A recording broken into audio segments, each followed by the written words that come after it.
நீலகிரி மாவட்டத்தில் உள்ள வெலிங்டன் ராணுவ பயிற்சி முகாமில் போர்களில் வீரமரணமடைந்த ராணுவ வீரர்களின் குடும்பத்தினருக்கு குடியரசுத் தலைவர் திரௌபதி முர்மு நினைவு பரிசுகளை வழங்கி கௌரவித்தார்.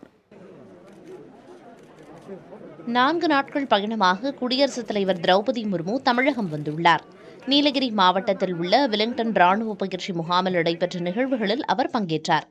பின்னர் வளாகத்தில் உள்ள உயிர்நீத்த ராணுவ வீரர்களுக்காக வைக்கப்பட்டுள்ள நினைவு தூணில் மலர் வளையம் வைத்து மரியாதை செலுத்தினார்.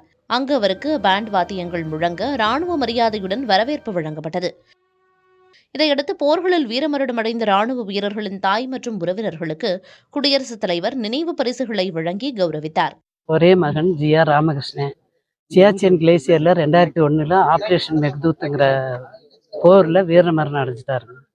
அந்த அவருடைய தியாகத்தை போற்றும்படியாக இன்னைக்கு மாண்புமிகு ஜனாதிபதி அம்மா இங்கே எங்களை வர வச்சு எம்ஆர்சி பெரிய அதிகாரிங்க எல்லாமும் எங்களை பெரிய மரியாதை பண்ணி ஒரு நினைவு பரிசும் கொடுத்துருக்காங்க.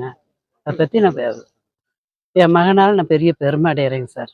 1988 ஸ்ரீலங்கா வாரில் வீரமரணம் அடைஞ்சார்.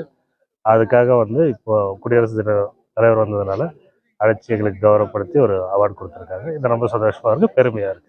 இதைத் தொடர்ந்து பழங்குடியின மக்களை குடியரசுத் தலைவர் சந்தித்து உரையாடுகிறார். தொடர்ந்து உதகையிலிருந்து கோவை செல்லும் குடியரசுத் தலைவர் விமானம் மூலம் திருச்சி சென்று வரும் 30ஆம் தேதி திருவாரூர் பல்கலைக்கழகத்தில் நடைபெறும் விழாவில் பங்கேற்க இருப்பது குறிப்பிடத்தக்கது. பல்வேறு போர்களில் கலந்து கொண்டு வீரமரணமடைந்த ராணுவ வீரர்களின் குடும்பத்தினருக்கு இன்று குடியரசுத் தலைவர் அவர்களை கௌரவிக்கும் வகையில் விருதுகள் வழங்கி கௌரவித்தது இங்குள்ள ராணுவ வீரர்களின் குடும்பத்தினர் மற்றும் அவர் உறவினர்களுக்கு மிகவும் மகிழ்ச்சியை ஏற்படுத்தியுள்ளதாக நெகிழ்ச்சியாக கூறியுள்ளனர். வெலிங்டன் ராணுவ மையத்திலிருந்து புதிய தலைமுறைக்காக ஜான்சன்.